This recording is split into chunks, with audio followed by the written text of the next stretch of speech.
Assalamu alaikum wa rahmatullahi ta'ala wa barakatuhu al'umma, barkanmu da yau, barkanmu da sake saduwa da ku a cikin wannan shiri. Insha Allahu yanzu za mu nuna muku yadda za ka gano nambobinka waɗanda kai mu'amala da su a wayarka daga lokacin da ka fara Facebook ɗinka. Idan wanda suke bibiyan mu a kusan farkon buɗe wannan channel ɗin, mun nuna yadda ake gano wannan nambobin, to amma wancan gaskiyar magana yana da wahalar ganowa akan wannan, tunda lokacin da muka ɗora sai mutane suke cewa wai ina link ɗin da mutum zai shiga. To ana amfani ne da link wajen gano nambobin a wancan lokacin. Yanzu kuma kan Facebook ɗin naka za ka hau kai tsaye ka gano inda wannan nambobi suke. Abin da kawai za mu ce muku shine ku biyo wannan bidiyo domin ku ga yadda ake gano waɗannan nambobi. Duk wata lamba da ka san ka taɓa mu'amala da ita a wayarka daga fara Facebook ɗinka zuwa yau, insha Allah za ka ganta, kuma ko da layinka ya ɓata, ko da ka yi swapping ne ba ka da nambobin mutane, to za ka hau kan Facebook ɗinka za ka dawo da nambobinka. Kaga kenan wannan hanyar abu ne wanda ya kamata a ce kowa ya sani. Abin da zan ce muku kawai shine ku duba da ƙasa akwai wata jar alama tana nan, wato alamar subscribe, ku danna ta, sannan ku danna alamar ƙararrawa domin sanar da ku sabbin bidiyo da zarar mun ɗora. Da wannan nake ce muku insha Allah ku biyo mu kamar haka. Masha Allah, kamar yadda ne muku magana ko ne muku bayani, zan nuna muku yadda za ka gano nambobinka ko da ka yi swapping, ko da layinka ya ɓata ne baka yi swapping ba, kana buƙatar nambobinka, to ga yadda za ka ga nambobinka gaba ɗayansu, har ma waɗanda ka goge ka manta ma da su, to za ka iya ganin su a nan gurin. Abin da za ka yi na farko, akwai Facebook guda biyu waɗanda ake amfani da su wanda kowa ya sani. Akwai Facebook normal, wato Facebook wanda yake mai nauyin nan, akwai kuma Facebook Lite wanda kowa ya sani ɗan ƙarami ne, ba shi da nauyi. To in kana da shi za ka shiga cikinsa ne, in kuma ba ka da shi za ka shiga Play Store kamar haka. In ka shiga Play Store, misali ni da na riga ma na ɗauko shi, za ka rubuta Facebook Lite kamar yadda ga sunan nan zan rubuta muku shi a gefe. In ka shiga kansa kamar haka, za ka shiga kan sunan da kai sacin ɗin shi, in ya zo za ka yi download ɗin shi. To mu da yake mun yi download ɗin shi, kawai kai tsaye za mu shiga ofin ne.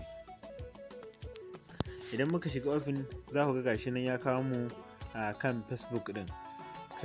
Yanzu abin da za mu yi, mu duba nan akwai wasu layuka guda uku. In dai kai ma naka Facebook ɗin ne, in ka shiga haka zai nuna ma. Za ka gwada layukan guda uku a gefe nan, sai ka taɓa su kamar haka.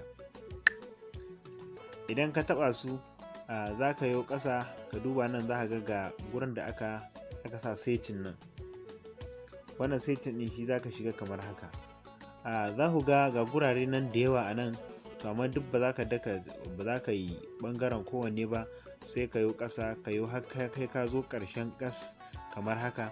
In ka zo ƙarshen ƙasa, za ka ga nan gurin inda aka rubuta imported context, to nan gurin shi za ka shiga kamar haka. In ka shiga, za ku ga ya kawo ka nan ga nambobin waya nan da yawa, waɗanda wasu shekara da shekaru ga sunan suna da yawa, rututu barkatai, da wacce take da suna da wacce ba ta da suna, duk a nan gurin ne za ka gansu. Yanzu misali, tun daga namba waya ko kuma gurin da namban waya suke, ai za ku ga cewa ba ku ga nambobin a zahiran ɗinsu ba. To ya za ka ga namba? Sai ka duba, an misali sai ka ga wata namba a nan, misali ga wata namba an sa Abba AK. Misali in ina so in ga nambar, sai in danna wannan gurin na saman, wannan rubutun blue kenan na saman shi, inda aka rubuta show contact information, shi za ka shiga kamar haka.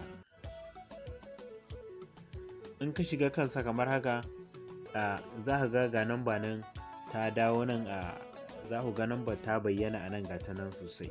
To kowace namba in kana so ta bayyana, wannan rubutun nata na blue na saman ta shi za ka taba. To yanzu misali in ina so kuma in mai da ita kan wayata, in yi saving ɗinta a kan layi na yadda koyaushe in na tahi kira ba dole sai na hau Facebook na lalubo lambar ba, sai in hau kan ɗan danni lambar kaɗan haka. Za ku ga danni lambar za ku ga gaba ɗaya ya yi highlighting ɗin iya lambar wayan kawai.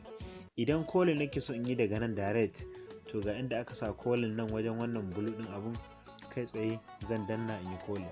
Idan copy nake so zan yi, zan danna copy. Idan kuma ina so zan danna share ne in tura wani, zan danna na. To yanzu shi kuma wannan select ba zan yi amfani da shi ba saboda akwai rubutun da bana so ya ɗauko iya namban waya, kawai nake so ya ɗauko kuma ga ta na highlighting ɗinta gaba ɗaya. To yanzu ina so in yi saving ɗinta, sai in danna wannan ɗigo-ɗigon guda 3 na gefen hannun hagu kamar haka. Idan ka danna kamar haka zai kawo ka wannan zaɓin text message kake so ka tura masa, ko kuma a'a kana so ka yi adin ɗinta, wato ka ajiye ta a kan wayarka. To in kana so kawai ka ajiye ta, za ka iya danna wannan add ɗin na sama kenan, sai ka danna kamar haka. Idan ka danna haka zai kawo ka nan, zai nuna maka nambobi a cikin inda dai kake saving ɗin number, za ka danna create new contact, sai ka danna kamar haka. Zai kawo ka nan, za ka shiga ka ɗora duk sunan da ya dace, misali Abba. Wannan dai hanya ita ce za ka yi, Abba yake gashi nan, ita ce za ka bi ka ɗora, yanda kawai za ka danna wancan saving na sama kamar yadda dai daman kowa ya san wannan. To haka za ka yi kai saving ɗin number, duk number da kake so, kuma a haka za ka lalumo ta kuma kai saving ɗinta.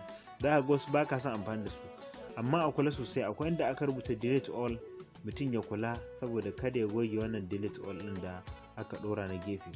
Saboda haka sai a kula da wannan. In dai kana son lambobinka su ta taruwa, to insha Allahu ba ka da matsala ta ɓangaren abin da ya shafi matsalar lambar wayarka ta ɓata ko kaza ko kaza. Wannan hanyar za ka bi ka gyara wannan matsalar.